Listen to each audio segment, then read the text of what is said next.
Hello दोस्तों, कैसे हो आप सब। उम्मीद है आप सबको मेरी हॉरर स्टोरीज पसंद आ रही होंगी।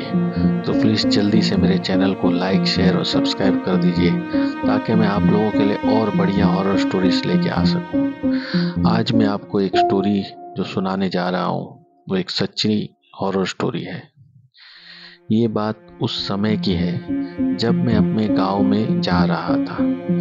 मेरा गांव पहाड़ों के बीच में बसा है, घनी आबादी से अलग थलग। मेरे गांव में एक कच्ची सड़क है जिस पर केवल एक बस चलती है जो गांव से बाहर तक के ले जाती है और लाती है।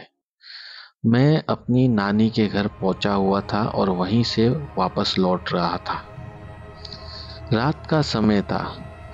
बस ने मुझे गांव के बाहर उतार था क्योंकि सड़क गांव से बाहर की ओर है थी और मेरा गांव उससे काफी अंदर था। पर इससे मुझे कोई फर्क नहीं पड़ता था क्योंकि पहले भी बहुत सी बार सफर कर चुका हूँ। पर इस बार मैं काफी देर रात गांव में पहुंचा था। मैंने अपना सामान उतारा और उसे उठाकर अपने घर की तरफ बढ़ा।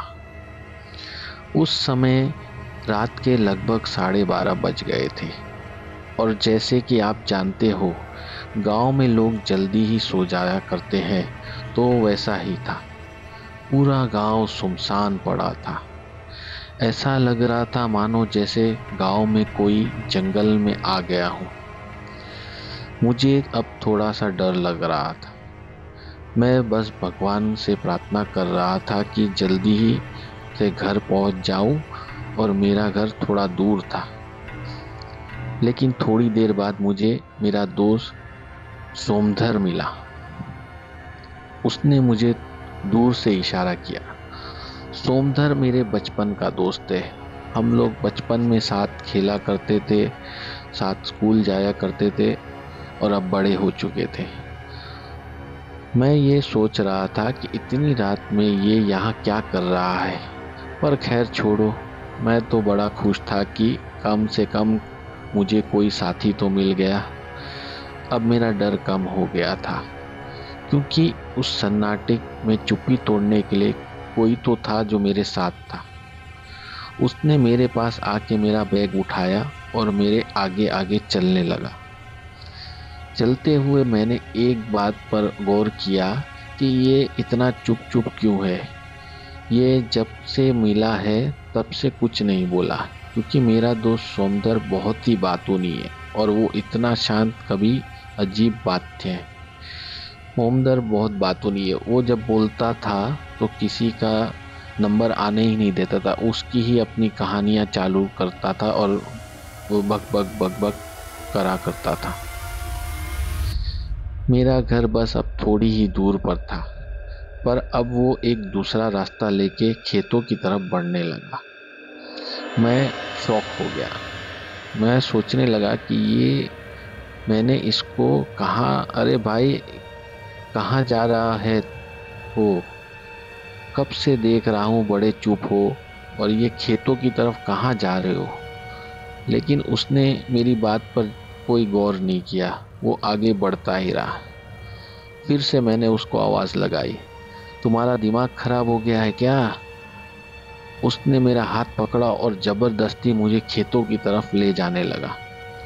उसका हाथ बहुत ठंडा फील हो रहा था। मुझे समझते हुए देर नहीं हुई कि ये मेरा दोस्त सोमधर नहीं है। वो मुझे पास ही के एक कुएं तक घसीटते हुए ले जा रहा था। मैं जोर जोर से चिल्लाने लगा। मेरे डर की कोई सीमा नहीं रही। मैं बिल्कुल घबरा चुका था और खौफ से मैं कांप रहा था। इसी खौफ के कारण मैंने चिल्लम चिल्ली शुरू कर दी। मेरी आवाज सुनकर गांव के बहुत से लोग जाग गए और मेरी तरफ दौड़कर आने लगे। जब वो मेरे पास आए तब तक मैं बेहोश हो चुका था। सुबह जब मुझे होश आया तो मैंने अपने घर पर अपने आप को देखा। मुझे उठा के देख सब घर वाले मेरे पास आए और बोले, तुम ठीक तो हो, तुम्हें क्या हो गया था, तुम क्यों चिल्ला रहे थे। तुम रात को बरगद के पेड़ से लिपटे हुए बेहोश पड़े थे। तुम्हारे साथ क्या हुआ था? मैंने उन्हें अपने साथ जो भी हुआ था वो सब बात बताई, सोमधर के बारे में, और वो कैसे चुपचाप मुझे वहां से ले गया और फिर क्यों मुझे घसीट के कुएं तक ले गया। सारी बात मैंने उन लोगों को बताई। उस समय मेरा दोस्त सोमधर भी वहां ही पर था। वो बोला कि मैं तो रात को अपने घर पर सो रहा था। अगर सोमधर रात को अपने घर पर सो रहा था तो फिर वो कौन था जो मेरे साथ कल रात को था? मैं ऐसा सोचा और सबकी तरफ देखने लगा। घबराहट से मेरे रोंगटे खड़े हो गए और एक डर का एहसास मुझे महसूस होने लगा। तब दूर खड़े हमारे गांव के एक बुजुर्ग काका, जो बहुत बूढ़े थे, उन्होंने बताया कि उस बरगद के पेड़ के पास जो कुआं है उसमें काफी साल पहले एक तुम्हारी उम्र के लड़के की खुदकुशी करने से मौत हो गई थी, और अक्सर नहीं लेकिन कभी कभी उसका भूत हमें किसी किसी को दिखाई देता है और वो अपने आपको कुएं में आपको ले जाता है और बताना चाहता है कि मैं यहाँ पे मरा हुआ हूँ।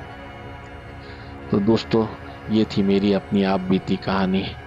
आप लोग मेरे चैनल को लाइक, शेयर और सब्सक्राइब करें ताकि मैं और ऐसी डरावनी कहानियाँ लेके आप लोगों के लिए ला सकूँ।